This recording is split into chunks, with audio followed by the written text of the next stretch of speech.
Karibu ndugu mpenzi kwenye channel yetu Mhubiri na Mafundisho.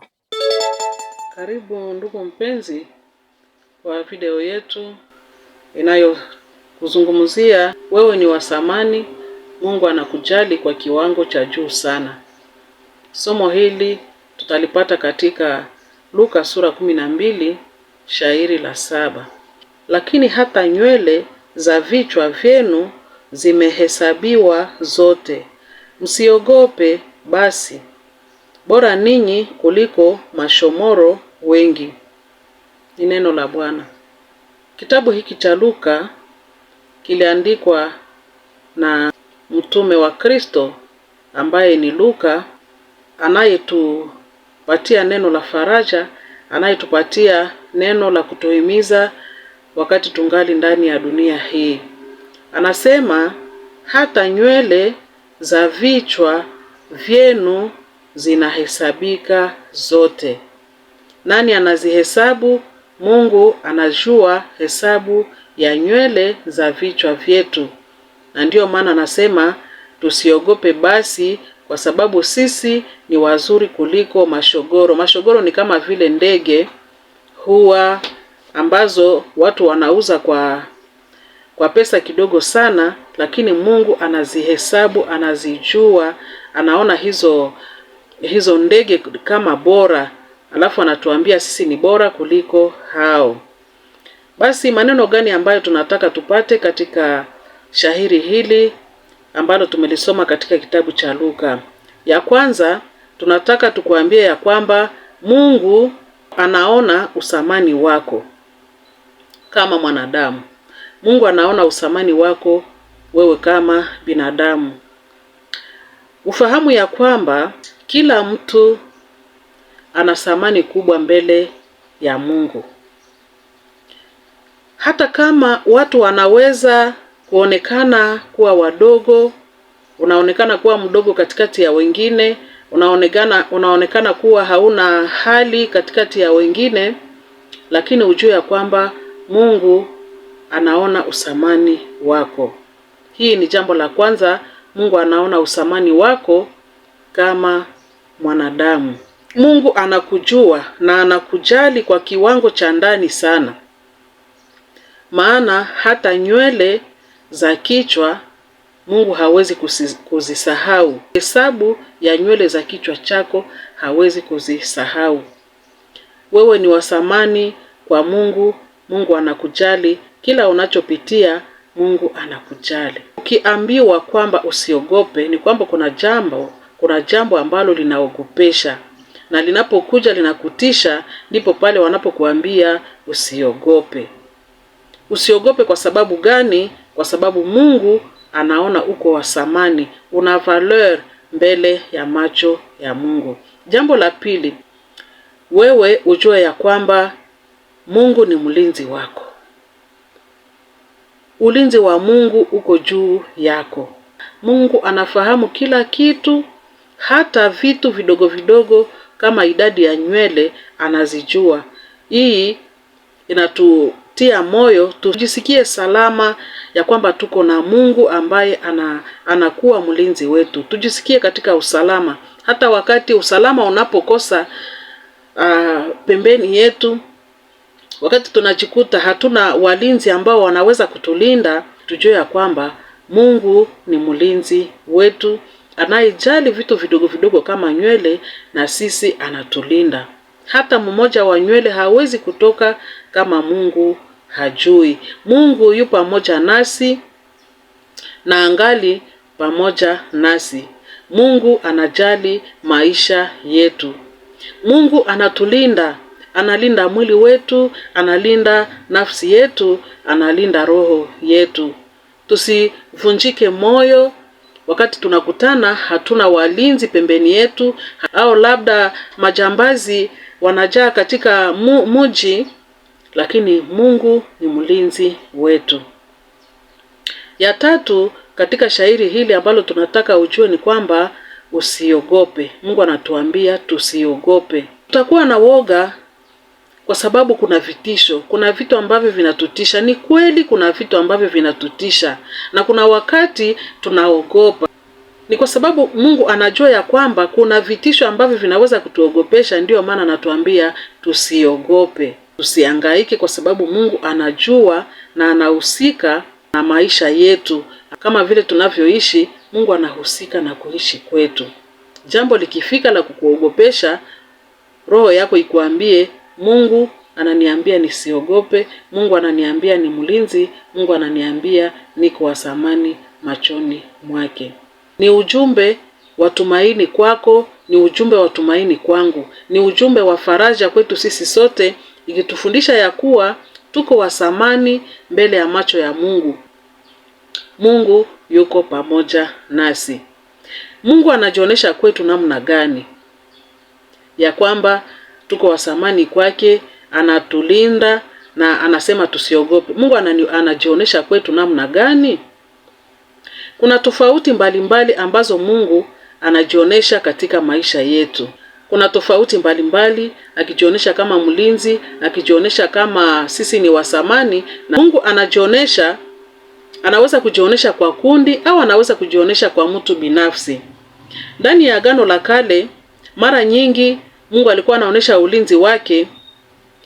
Kwa kawaida alikuwa anakuja kwa kundi la Waisraeli kama kundi, akiwawezesha katika vita, akiwawezesha kushinda maadui, akiwawezesha kulinda taifa lao na kuwalinda kutoka katika uhamisho. Tunakumbuka wakati walitoka katika Misri kwenda Kanaani, Mungu alijionyesha kuwa Mungu. Maadui wale ambao waliwapiga, lakini kuna wakati Mungu alisimama na Waisraeli wakawapiga. Mungu alijionyesha kwa Agano la Kale kwa kundi lote la wana wa Israeli, kwa sababu lilikuwa kundi ambalo Mungu alichagua, alifanya agano pamoja na baba yao, alafu aliendelea kuwafuatilia. Katika Agano Jipya, Mungu anajionyesha kwetu zaidi kwa upekee, anajionyesha kwa upekee au kwa ubinafsi, akilinda kila mtu kufuatana na mahitaji ya mtu binafsi. Yesu anazungumzia watu binafsi.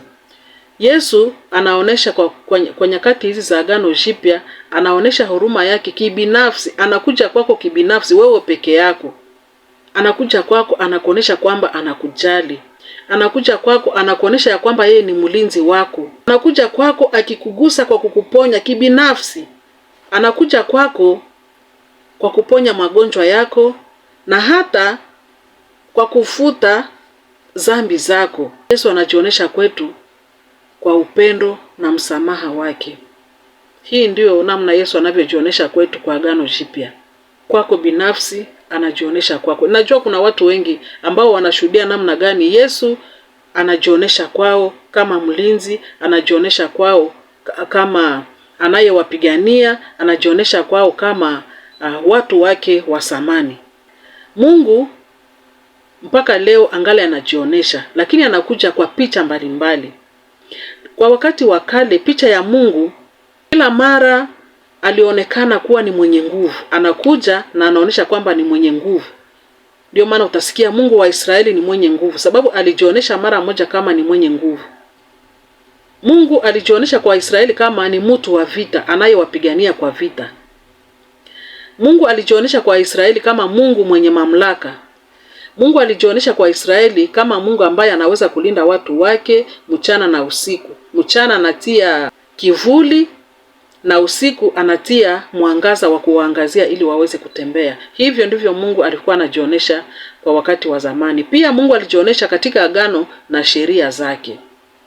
Sasa kwa wakati wetu wa Agano Jipya, picha ya Mungu ni kupitia Yesu Kristo mwana wake aliyekuja duniani ili achukue dhambi za ulimwengu wote, aliyevaa mwili kwa ajili ya kuishi pamoja nasi, atulete karibu na Mungu na atufunulie Mungu gisi alivyo.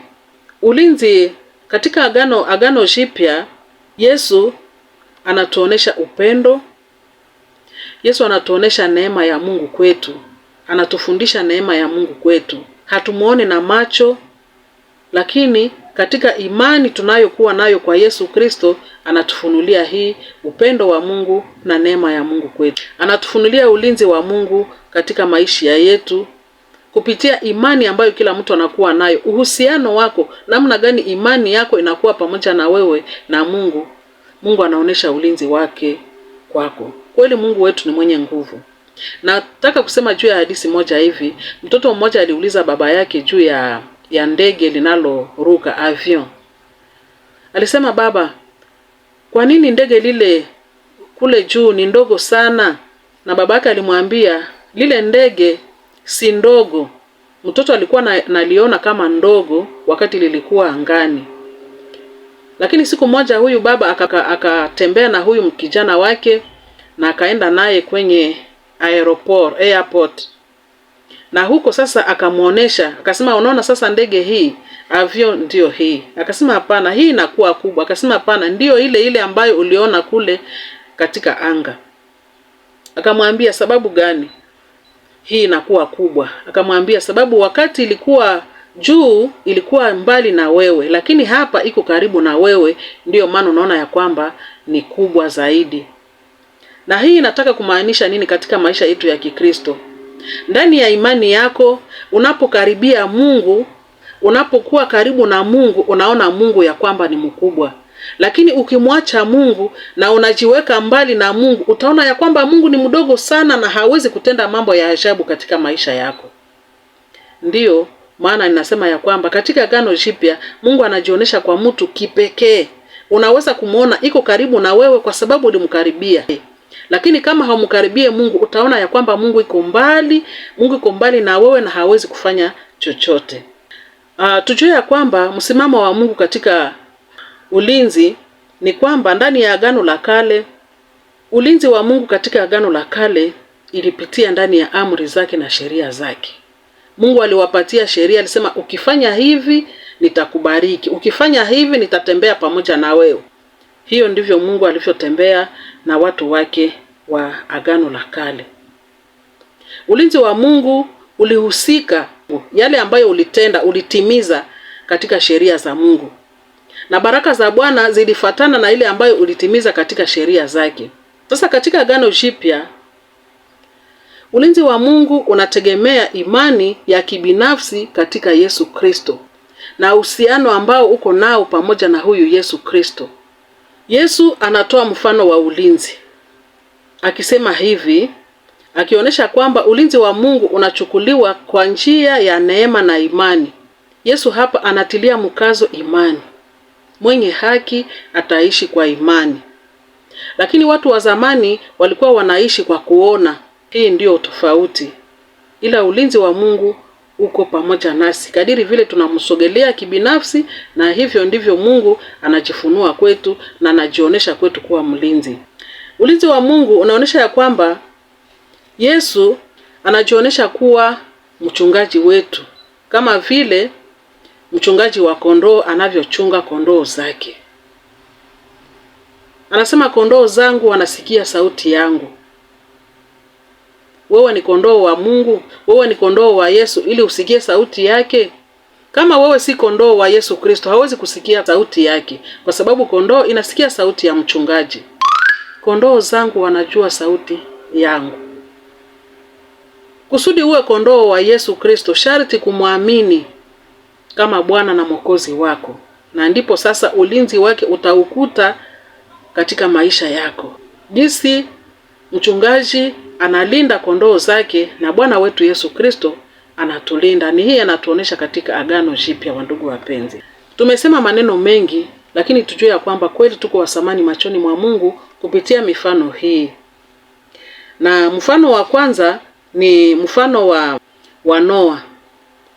Dunia ilijaa dhambi na Noa alijiacha, alitembea katika haki ya Mungu. Na wakati Mungu alitaka kuangamiza ulimwengu, Mungu alienda ambia Noa, anamwambia Noa, ninataka kuangamiza ulimwengu. Wewe ujenge safina, utaingia humo na wote ambao watakao ukubali na utaokolewa. Jambo la pili ni wakati wana wa Israeli wanatoka Misri, wanakutana bahari ambako hakuna njia ya kuvuka bahari. Lakini Mungu alipasua njia katikati ya bahari na wana wa Israeli walipita. Hii inaonyesha ya kwamba watu wa Mungu, watoto wa Mungu, Mungu anawalinda. Bwana Yesu asifiwe. Bwana ni mlinzi wetu. Bwana anatujali. Bwana Mungu anakujali mahali ulipo.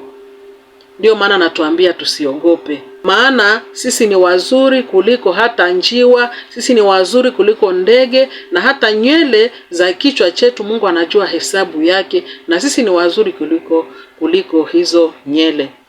Neno hili la faraja, ndugu mpenzi, likusaidie na likupatie tena nguvu mpya ya kuweza kuinuka kiroho na kuweza tena kusimama kwa upande wa Mungu na kumweka awe wa kwanza ndani ya maisha yako, ili uwe mwana wake anayelinda, anayejali, uwe mwana wake anayechunga.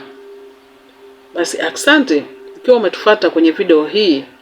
Tunakuomba Mungu aendelee kukupatia nguvu ya kiroho kama vile nguvu za kimwili, ili usimame imara katika mambo ambayo yanaweza kukutisha na kukuogopesha.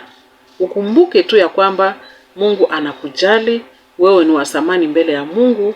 Mungu ni mlinzi wako na anakuambia usiogope. Asante, share video hii kwa watu wengine ili iweze pia kuwabariki. Ikiwa hauja subscribe, haujajiabone kwenye channel yetu, ni lazima sana uweze kujiabone ili tuwe na watu wengi wanaotufuata na ambao wanaweza pia kutumiwa video wakati tunapotosha somo nyingine nzuri. Asante ndugu, na Mungu akubariki.